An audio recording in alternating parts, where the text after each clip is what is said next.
决策是医疗保健管理中的基本流程，尤其是在医院等复杂环境中。对于承担管理职责的护理专业人员而言，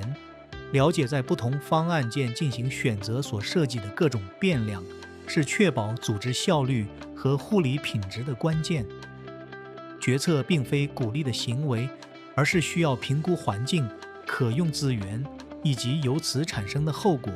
并整合客观、伦理和策略标准。从这个意义上讲，决策过程会受到决策者所处的层级、策略、战术或营运，以及情境确定程度的影响。在某些环境中，结果是可预测的；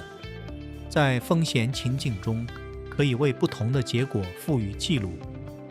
而在不确定的环境中，资讯不足或模糊不清。事实上，决策可以个人做出，也可以团队合作做出，每种方法都有其自身的优点和限制。团队合作虽然能够丰富视角，增强责任感，但也可能受到群体思维、自我审查或从中压力等偏见的影响。为了有花护理管理中的决策，必须使用能够提供结构性和客观性的工具。限制因素原则是分析能够聚焦于问题的关键限制因素，而决策树则有助于将各种替代方案及气候国视觉化。因此，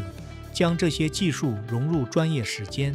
有助于培养反思型、实证的领导力，从而实现长期可持续的成果。